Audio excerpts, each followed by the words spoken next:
शहरातले प्रमुख लोक रात्री आपल्याला भेटायला आले. त्यांनी आपल्याला विनंती केली की जर रात्री इथं कुणी राहिलं, एखादा शिक्षक असू द्या नाही तर तुम्ही राहिलात, तरी ज्या लोकांनी हे आंदोलनाचं आयोजन केलेलं आहे त्यांच्यावर आम्ही कारवाई करू. आणि मग दुसऱ्या दिवशी म्हणजे आजचा दिवस तुम्हाला आंदोलन करता येणार नाही. काही प्रमाणात मुद्दामून आम्ही रात्री इथे राहू शकलो असतो, पण मग माझ्या नावाखाली तुमच्या या संघटनेला नोटीस आली असती आणि ती नोटीस आल्यामुळे आज तुमचं हे आंदोलन होऊ शकलं नसतं. त्यामुळे जगदाळे साहेब आणि तुमच्या सगळ्या पदाधिकाऱ्यांशी आम्ही बोललो आणि आपण एकत्रित ठरवलं की आता 99% काम झालेलं आहे, 1% आपण अडचण कशाला करायची. काही तुमच्यातल्याच काही लोकांनी भाकरी आणि भाजी आणली होती, ती त्यांच्याबरोबर खाल्ली आणि नंतर म्हणलं की चला उद्या सकाळी यावं. मग उद्या म्हणजे आज इथं आम्ही आलो, सकाळपासून इथं आहे. काल आणि परवा मोठ्या प्रमाणात नाशिक आणि पुण्यामध्ये पाऊस झाल्यामुळे तिथे काही बिल्डिंग पडल्यात, सामान्य लोकांना त्रास झाला. मुख्यमंत्र्यांना सगळीकडे जाता येतं असं नाही. मग जिथं मुख्यमंत्र्यांना जाता येत नाही त्यांच्या पक्षातून कोण जातं सगळीकडे? कोण जातं? नाश्ता झाला नाही का काय? अरे सकाळीच अशी परिस्थिती असेल तर दुपारपर्यंत संध्याकाळपर्यंत आपलं काय व्हायचं? तर काय नाव त्यांचं घेतलं तुम्ही? मला दोनदा फार चुकीचा अनुभव आलाय त्यांचा, पण हरकत नाही. काल तुम्ही त्यांचं नाव घेतलं, ते काल नव्हते, पण रात्री मध्यरात्री ते आलेत असं आम्हाला कळालं. आणि सकाळी तुमच्यातले काही जण त्यांना सकाळी भेटण्यासाठी गेलेले आहेत. त्यांची बैठक होईल, मग मुख्यमंत्री साहेबांची बैठक होईल, त्याच्याच बरोबर तुमच्यातले काही जे आमदार आहेत ते सुद्धा मुख्यमंत्री साहेबांना परत एकदा आज भेटणार आहेत. आणि गेल्या वेळेस जसं मला शेवट एक फिलिंग येत होतं, माझ्या मनामध्ये एक कुठेतरी एक भावना निर्माण होत होती की तुमचा न्याय जवळ आलेला आहे, तशीच फिलिंग आत्ता सुद्धा मला त्या ठिकाणी यायला लागलेली आहे. आणि हे सगळं जे काय होतंय तुमच्या एकजुटीमुळे होतंय, तुमच्या या संघटनेमुळे होतंय. आज अधिवेशनामध्ये शेतकऱ्यांचा, कायदा व सुव्यवस्थेचा आणि त्याच्याच बरोबर अजितदादांच्या ऍक्सिडेंट बद्दलचा एक फार महत्वाचा मुद्दा चर्चेत येणार आहे. मला अधिवेशनामध्ये आता जावं लागेल, नाहीतर कदाचित सरकारमध्ये असणाऱ्या अनेक नेत्यांना असं वाटत असावं की बाबांनो प्रश्न विचारायला रोहित पवार नको, असं होऊ नये म्हणून मला तिथे जाऊन जरा प्रश्न विचारावे लागतील. बघा, काल तुमच्यापाशी 12, 12:30, 1 वाजता मला यायचं होतं, पण कल्याण डोंबिवलीला जी घटना घडली तिथं मला जावं लागलं. तिथे गेलो, पोलिसांना विनंती केली, शासनाच्या विरोधात थोडासा आवाज वाढवला. कारण तिथं जो कॉर्पोरेटर होता, नगरसेवक होता, जो गुंड प्रवृत्तीचा होता, त्याने महिलेला हात लावला. एका डॉक्टर महिलेला त्याने मारहाण केली, पुरुष डॉक्टरला सुद्धा मारहाण केली. आणि जर अन्याय या महाराष्ट्रामध्ये तिथं होत असेल, कोणाला तरी भूमिका तिथं घ्यावी लागेल. आणि आम्ही का भूमिका घेण्यासाठी तिथे गेलो होतो, आवाज थोडासा चढवला या सरकारच्या विरोधात आणि पोलिसांना विनंती केली, तुमच्यापर्यंत पोहोचूस तर तो कॉर्पोरेटर सत्ताधारी एका मोठ्या पक्षाच्या जवळचा आणि त्या पक्षातला असताना सुद्धा जेव्हा आपण एकजुटीने लढतो त्याला यश आल्याशिवाय राहत नाही. संध्याकाळी त्याला पोलिसांनी पकडलं. आता ज्या कॉर्पोरेटरने डॉक्टरलाच मारलं, तोच कॉर्पोरेटर म्हणायला लागला आता माझ्या छातीत दुखायला लागलं, म्हणून काल त्याला हॉस्पिटलमध्ये टाकण्यात आलेलं आहे. आता त्याला किंमत कळेल डॉक्टरांची. मला डॉक्टरांना विनंती करायची आहे, खरंच जर तुझ्या हृदयामध्ये दुखत असेल, सहसा हृदय आपलं सगळं कुठल्या बाजूला असतं, या बाजूला असतं, त्याचं कुठे मला माहित नाही। जर खरंच काय झालं असेल तर डॉक्टरांनी सेवा तर दिलीच पाहिजे, आणि जर खोटं नाटक करून फक्त जेलमध्ये जाऊ नये म्हणून जर तिथं नाटक करत असेल तर तसा क्लिअर कट रिपोर्ट पोलिसांना त्या डॉक्टरांनी दिला पाहिजे, असं मी खरं तर या ठिकाणी सांगतो। मग एकजूट झाली तर कसा फायदा होतो हे काही प्रमाणात तुम्हा सर्वांना सांगण्याचा मी प्रयत्न करतो। आणि तिथून येत असताना उशीर झाला। आदरणीय पवार साहेब अधिवेशनामध्ये गेले होते, तिथं कर्नाटक आणि महाराष्ट्राच्या सीमा प्रश्नाबद्दलची चर्चा होती। माजी मुख्यमंत्री म्हणून तिथं असणं आणि त्यावेळेस त्यांनी तो संघर्ष केला होता। 99% काम झालं होतं, 1% जे बेळगाव आणि ते जी काही 22-23 गाव आहेत ते आपल्या महाराष्ट्रामध्ये येता येता राहून गेले होते, आणि ती चर्चा तिथं असल्यामुळे पवार साहेबांना यावं लागलं। आणि 2 दिवसापूर्वी तुमचं डेलिगेशन पवार साहेबांना भेटण्यासाठी आलं होतं। शिक्षकांचे सगळे प्रश्न ज्याच्यासाठी तुम्ही लढत आहात ते तिथं त्या ठिकाणी सांगण्यात आले होते, आणि मग पवार साहेबांनी सांगितलं होतं उद्या मी मुख्यमंत्री साहेबांना भेटतोय आणि त्यावेळेस नक्कीच तुमचा तिथं विषय घेईल। आणि काल मुख्यमंत्री साहेबांना भेटल्यानंतर पहिली कर्नाटक महाराष्ट्राची चर्चा झाल्यानंतर तुमचा सुद्धा विषय आदरणीय पवार साहेबांनी मुख्यमंत्री साहेबांबरोबर घेतलेला आहे, आणि एमपीएससी विद्यार्थ्यांचा सुद्धा तिथे घेतला होता। आता मग 4:10 मी आपल्या या स्टेशनला आलो, छत्रपती शिवाजी महाराजांच्या नावाने जे स्टेशन आहे तिथे पोहोचलो, आणि निघता 4:30च्या आसपास कुठेतरी टाइम तिथे झाला। माझ्याकडे 2 पर्याय होते, एक अधिवेशनात जायचं आणि पवार साहेबांच्या बैठकीमध्ये तिथे सहभाग घ्यायचा। जर मी तिथे गेलो असतो तर 5च्या आधी मी इथं येऊ शकलो नसतो, आणि जर इथं 5च्या आधी आलो नसतो तर काय झालं असतं। त्यामुळे मला माहित होतं मीडिया वेगळी चर्चा करू शकते, काही प्रमाणात पवार साहेब समजू शकतात, पण इथं नाही आलो तर तुमच्यावर काही प्रमाणात अन्याय होऊ शकतो, म्हणून अधिवेशनात जाण्याऐवजी मी इथं आलो। त्याच्या बातम्या बऱ्याच झाल्या, काय हरकत नाही। काही लोकांनी बातमी अशी लावली की रोहित पवार दुसरी चूल मांडणार, म्हणजे बघा काय बातम्या भारी भारी निघतात।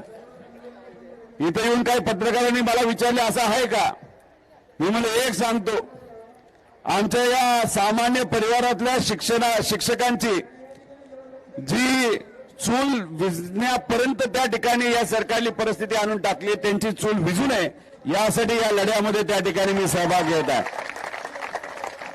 तर मी तुमच्या बरोबर आहे, तुमच्या संघटनेबरोबर आहे। सावंत साहेबांशी बोलत होतो, देशपांडे साहेबांशी बोलत होतो, ते सुद्धा इथं आपल्या बरोबर आहेत, आणि अधिवेशनात तुमची बाजू मांडण्यासाठी आता अधिकाऱ्यांना आणि नेत्यांना भेटण्यासाठी ते तिथं जाणार आहेत। काल सलीलजी देशमुख सुद्धा माझ्याबरोबर तिथं होते, पण मला जे कळले 12:30 पर्यंत तुम्हाला या सरकारच्या माध्यमातून चांगली बातमी ऐकायला मिळेल अशी चर्चा आहे। माझा प्रश्न म्हणजे आता जाऊन तिथं बरंच काही आपल्याला वाचावं लागतं, मग त्याचे अभ्यास करावा लागतो, कारण का बाकीचे अभ्यास करत नसले तरी आपला तर अभ्यास करावाच लागतो। आणि मग माझा अंदाज आहे की 2:30-3 वाजता तिथं माझी चर्चा संपू शकते, जर आमच्या प्रमुख नेत्यांनी मला पहिलं बोलायला दिलं तर। जर दुसरा तिसरा नंबर लागला तर ती चर्चा पुढे जाऊ शकते। त्यामुळे मला सरकारला विनंती करायची आहे, हे अराजकीय आंदोलन आहे, त्यामुळे या आंदोलनाकडे तुम्ही कृपा करून दुर्लक्ष करू नका। 2 वाजेपर्यंत आमच्या या शिक्षकांचा निर्णय तुम्हाला त्या ठिकाणी घ्यावाच लागेल, कारण की हे शिक्षक त्याच्याशिवाय इथून जाणार नाहीत। उद्या अधिवेशनाचा शेवटचा दिवस आहे, त्यामुळे शेवटच्या दिवसासाठी न थांबता आजच्या आज हा निर्णय घेतला तरच योग्य राहू शकतं, आणि रात्रीभर 9-10 पर्यंत हा निर्णय घेऊन जाऊ नका। हा निर्णय 2 पर्यंत आणि 2च्या आधी घेतलेला योग्य आहे, बरोबर का नाही। मला वाटतं हा निर्णय त्याच्या आधीच होऊ शकतो। त्यामुळे सत्तेतले जे कोणी आमदार आहेत, नेते आहेत, त्यांना मी विनंती करतो की हे आंदोलन या शिक्षकांचे, हे आंदोलन माझं नाही, मी फक्त इथे यांचा कार्यकर्ता म्हणून आलेलो आहे। त्यामुळे आता अधिवेशनामध्ये मी चाललेलो आहे, तुम्हाला सत्तेतल्या ज्या नेत्याला इथं पाठवायचं तिथं पाठवा, यांच्यातल्या कोणाला तुम्हाला कुठल्याही नेत्याबरोबर चर्चा करायची ती तुम्ही करून घ्या, पण फक्त मोघम आश्वासन नको. आम्हाला प्रचलित पद्धतीने टप्पावाढ आम्ही देत आहोत अशी त्या ठिकाणी कागदावर माझ्या अधिवेशनामध्ये तिथं घोषणा व्हावी अशी आमच्या सगळ्यांची मागणी आहे. पोलिसांशी बोलल्यानंतर एक गोष्ट कळाली की आपल्याला इथं कदाचित रात्रभर बसता येणार नाही, पण पोलिसांशी बोलत असताना मी त्यांना विचारलं, जर इथं बसता येत नसेल आणि आम्ही ठरवलं की शिस्तीत 2 लाईन करून लेफ्ट राईट करत आम्ही अधिवेशनापर्यंत म्हणजे विधान भवनापर्यंत जाऊ शकतो का, त्याच्या अजूनपर्यंत पोलिसांकडनं उत्तर मिळालेलं. त्याचा अर्थ त्यांची याबद्दलची शांतता म्हणजे आपल्याला त्याबद्दलची परवानगी आहे. त्यामुळे सरकारला विनंती, आम्ही मान ठेवतो या सगळ्या तुमच्या नियमाचं आणि त्याचंच पालन आम्ही काल तिथं केलेलं आम्ही इथं राहिलो नाही. त्यामुळे आज इथलं पालन कदाचित आम्ही करू शकतो जर शिक्षकांनी सांगितलं तर. आणि जर शिक्षकांनी सांगितलं चला लेफ्ट राईट करत आता आपल्याला विधान भवनावर तिथं जायचंय, तर मी जसं म्हणालो, मी काय नेता नाही, मी कार्यकर्ता आहे. कार्यकर्ता तुमचा असेल तर मी कोणाचं ऐकणार. बस फक्त एकच आहे, पुढच्या बाजूला मला फक्त चालू द्या, म्हणजे कारवाई झाली तर माझ्यावर होऊ द्या. त्यामुळे पोलिसांनाही आम्ही सांगतो, काल आम्ही सहकार्य केलं म्हणून असं समजू नये की आज पण आम्ही सहकार्य करू, नाही तर शिक्षक तिथे सहकार्य करतील. एका बाजूला आम्ही दाखवून दिलं की आम्ही शिस्तप्रिय शिक्षक आहोत, हे काल दाखवून दिलं, पण दुसऱ्या बाजूला लढणारे मराठी माणसं आहोत ही बाजू सुद्धा आमची त्याच्यामध्ये आहे का नाही. म्हणजे महात्मा गांधींची भूमिका आपण काल दाखवली. मगाशी जसं कोणीतरी सांगितलं, आपल्याला सर्वांनी सांगितलं, आपल्याला कोणाची भूमिका सुद्धा दाखवण्याची वेळ आली तर दाखवू शकतो, विषय संपला. तर ती परिस्थिती येऊ नये असं आपल्या सगळ्यात वाटतं. त्यामुळे काल रात्री तुम्ही कदाचित तुमच्या आमदारांना झोपून दिलं नसेल का, झोपून दिलं? अरे फोन घेतले का बंद ठेवले? नाही घेतले.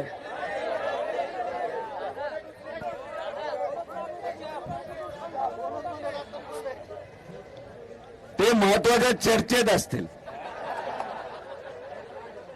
जाऊ द्या, रात्री काय केलं तो त्यांचा विषय. आज दिवसभरात काय करतात आणि कसा न्याय आणि तो दिलाच पाहिजे हा आपला विषय. त्यामुळे आपला विषय मार्गी लावण्यासाठी आता जाऊन जे काय भांडायचं त्यांनी भांडावं. आणि जर त्यांना तिथं वाटलं की भांडण्यासाठी चर्चेसाठी मी आलो नाही, चर्चेसाठी मी जाणार नाही. चर्चा कोणी केली पाहिजे? त्यांनी केली पाहिजे, नाही तर तुमच्या संघाच्या पदाधिकाऱ्यांनी करायची. पण भांडायचा विषय असेल तर मला सांगा, मी भांडायला त्या ठिकाणी तयार आहे. त्यामुळे तुम्ही शांतता ठेवा, निर्णय नक्कीच तिथे होईल. पण हा जो आकडा आहे ना तुमचा, हा असाच कायम राहिला तर मी तुम्हाला सांगतो तुम्हाला न्याय मिळणार नाही, नाही मिळणार अजिबात. हा जो आकडा काल जो होता आणि आता जे काही लोक इथे उपस्थित आहेत हे असंच राहिलं ना, मी तुम्हाला सांगू शकतो मग तुम्हाला न्याय मिळू शकत नाही. जी काय तुमची लोक फिरायला गेलीत का कुठे गेलीत मला माहित नाही. त्यांना असं वाटत असेल की हे लोक लढतील आणि आम्हाला ऐता नाही मिळेल, हे जर त्यांना वाटत असेल तर ते स्वप्न बघतात असं आपल्याला म्हणावं लागेल. त्यामुळे आता किती वाजलेत? 11 वाजून 10 मिनिटं झालेले आहेत. तर तुम्हाला आता तुमच्या मित्रांना, आमच्या माता भगिनींना, जो तुमच्या संपर्कात जे कोणी असतील त्यांना फोन करून पुढच्या अर्ध्या तासात इथं एक मुंगीला चालायला सुद्धा जागा राहणार नाही अशा पद्धतीची लोकांना तुम्हाला बोलवावं लागेल. तेवढे बोलू शकता का? नाही बोलू शकत. तुम्ही जगदाळे साहेब बोलतील बघा. जगदाळे साहेब कुठे गेली लोक सगळी? अरे अहो तुम्हाला जेलमध्ये टाकल्यासारखं कसं राहत आहे? तुमच्यासाठी आम्ही जेलमध्ये जाऊ, पण तुम्ही आतल्या बाजूला या. म्हणजे काय जण आता बघतात काय हे म्हणावं लागेल राव. त्यामुळे काल बघा, काल तुमची भूमिका महत्वाची होती, तुमची प्रामाणिक होती. तुम्ही जे म्हणत होता ते खरं होतं. म्हणून पोलिसांनी आपल्याला 11 11:30 पर्यंत सहकार्य केलं की नाही केलं. पण शेवटी आपल्याला सुद्धा कायदा हा पाळावा लागतो आणि मग आपण तिथं तो निर्णय तिथे घेतला. पण ते का त्यांनी ऐकलं माहितीये ना, कारण तुम्ही मोठ्या संख्येने होता आणि ते आपल्याशी चर्चा करायला कधी आले, कायदा पाळला गेला पाहिजे जेव्हा इथले लोक कमी झाले तेव्हा. हो का नाही? जोपर्यंत इथं आकडा मोठा होता पोलीस आपल्याशी येऊन काय बोलत होते का उठा म्हणून. पण जसं जसं तुमचा आकडा कमी होत गेला तसं तसं ते यायला लागले, बोलायला लागले आता हे आणि ते. त्यामुळे तुमचा आकडा ही तुमची ताकद आहे, तुमची एकजूट ही तुमची ताकद आहे. आणि ती एकजूट जर आज तिथे दिसली नाही तर मग मला असं वाटतं की 99% जे आपण आलोय ते 1% अजून जर तुम्हाला तिथं आपल्या मनात शंका आहे आणि ती शंका दुर्दैवाने खरी होण्याचं कारण फक्त मला असं वाटतंय की हा कमी झालेला आकडा. त्यामुळे लोकांना तुम्ही त्या ठिकाणी बोलवा, सरकारला निर्णय घ्यावाच लागेल कारण तुमच्यावर ते अवलंबून आहेत, इलेक्शनला अवलंबून आहेत. येणाऱ्या ज्या काही आता तुम्हाला MLC आणि ह्याच्या इलेक्शन राहणार आहेत, पदवीधर आणि शिक्षक याच्यावर तुम्हाला ते अवलंबून आहेत आणि तुम्ही बरंच काय करू शकता हे त्यांना माहिती आहे. तुमच्याबद्दलचा निर्णय घेतला जाईल. पण आता कुठली होतो का इथं आपल्याला राजकारण थोडी करायचंय. ज्यांना ज्यांना माहिती आहे आपण काय केलं, कोणी काय केलं हे ते असतं. आपलं काय फक्त राजकीय ट्रॉफी नकोय. आपल्याला काय पाहिजे, राजकीय ट्रॉफी माझ्यासाठी नकोय. आम्हाला काय पाहिजे की निर्णय हा तुमच्या बाजूने झाला पाहिजे, ही आमच्या सगळ्यांची त्याच्यामध्ये भूमिका आहे. त्यामुळे जसं गेल्या वेळेस मी असंच काहीतरी आधी गेलो होतो आणि नंतर सगळे ते लोक आले होते, असंही समजा पुढच्या 3 तासामध्ये हा निर्णय तुमच्या बाजूने घेतला जाईल जो आम्हाला अंदाज आलेला आहे. मग अधिवेशनात जातो आणि जर समजा अधिवेशनामध्ये मला फोन नाही तर व्हॉट्सअपवर कळालं की तुमच्या बरोबर कोणीच बोलायला तयार नाही तर बोलतच नाहीत, तर मग मात्र या ठिकाणी मी येणार आणि येऊन इथं तुमच्या बरोबर बसणार. आणि मग बसलो तर पोलीस प्रशासनचं पण ऐकायचं नाही ऐकायचं हा फार मोठा प्रश्न तिथं निर्माण होईल. आणि पोलिसांना मला एवढंच सांगायचंय की इथं थांबता येत नसेल तर मग आम्ही लेफ्ट राईट करत कुठे जाणार. नक्की का आपलं नुसतं बोलायचं बोलणं होत आहे. हा थोडी एनर्जी ठेवा जरा, वातावरण जरा तुम्ही जसं आहे तसं ठेवा. तसंच इथं घाम यायला लागलाय पण तुम्हाला घाम येऊन चालणार आहे का? नाही तर आपण इथं पाण्यात पावसात घामात बसायचो आणि तिकडे एसी मध्ये सगळी मस्त मजा चालायची. चालणार आहे का? मग घाम कोणाला आला पाहिजे? कारण का हा विषय तुमच्या हक्काचा आहे का इतर अतिरिक्त मागणी आहे? हा विषय तुमच्या हक्काचा आहे ना हक्काचा असेल तर आवाज सुद्धा तेवढ्या हक्काने मोठा पाहिजे. तो तुम्ही तिथे ठेवा, ही एकजूट तुम्ही ठेवा. आम्ही तुमच्या बरोबर आहे. आपण 3 तास त्यांना तिथं देऊ. 3 तासामध्ये तुमच्या डेलिगेशनला मुख्यमंत्री साहेबांसमोर त्या ठिकाणी बोलवलं गेलं पाहिजे आणि मग तिथं चर्चा होऊन घोषणा तरी झाली पाहिजे, नाहीतर कागदावर तरी तुमच्यापर्यंत तो विषय आला पाहिजे. आणि मी तुमच्या सगळ्यांच्या वतीने या मीडियाच्या माध्यमातून संकट मोचक महाजन साहेबांना विनंती करतो. काल तुम्ही बिझी असताल म्हणून कुणी सत्तेतला एखादा नेता इथं येऊ शकला नाही, पण त्याच्या आधी कदाचित तुम्ही आला होता 2दा, आश्वासन दिलं होतं पण अजूनपर्यंत ते पूर्ण झालं नाही. त्यामुळे आता हीच ती संधी आणि आजच तो दिवस आणि पुढचे 3च तास हे सरकारसाठी महत्वाचे आहेत. त्यामुळे आपण इथं यावं. आमच्या या सर्व शिक्षकांना तुम्ही सरकारच्या वतीने आश्वासित करावं आणि या आमच्या सगळ्या शिक्षकांना तुम्ही न्याय द्यावा अशी या शिक्षकांच्या वतीने एक कार्यकर्ता म्हणून, या शिक्षकांचा कार्यकर्ता म्हणून मी इथे विनंती करतो. आणि पुढच्या 3 तासामध्ये काय होते हे तुम्ही तिथं मला सांगा. आणि 3 तासात जर तुम्हाला न्याय त्या ठिकाणी मिळाला तर पेढे काय वाटणार त्यातला एक पेढा रिझर्व माझ्यासाठी तिथे ठेवा. तिथलं भाषण झाल्यानंतर पेढा मी नक्कीच तुमच्याकडनं तिथं खाईल. एवढंच या ठिकाणी आपल्या सर्वांना सांगतो. एकजूट ठेवा. जे काय फोन करायचे तुम्ही आमदाराला पण करा आणि तुमचे सहयोगी सगळे जे शिक्षक आहेत जिथं कुठं असतील, मी समजू शकतो फोन चार्जिंगला वेळ लागतोय, एक चार्जिंगला लावला की बाकीच्याला वाटच बघावं लागते. दुसरा आंघोळ करायला तुम्हाला माहिती आहे अडचणी आहेत, कुठं जायचं कसं जायचं, जेवायच्या अडचणी आहेत, राहण्याच्या अडचणी आहेत, झोपण्याच्या अडचणी आहेत. ह्या सगळ्या अडचणींना मात करून तुम्ही इथं आलेला आहात.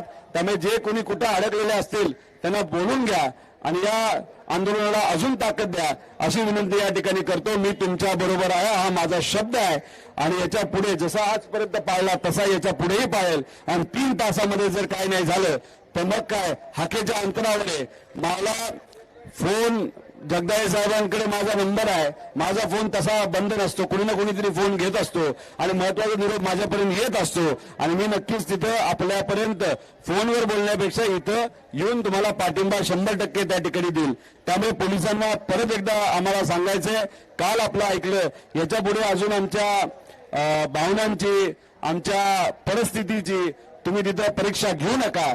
त्यामुळे याच्या आधी आम्ही शिक्षक म्हणून अनेक परीक्षा घेतलेल्या आहेत, पण यांच्या जीवनांची, यांच्या पेशन्सची परीक्षा मात्र सरकारने त्या ठिकाणी बघितली न पाहिजे. एवढं इथं सांगतो, ज्याला कोणाला निरोप द्यायचा तो द्या.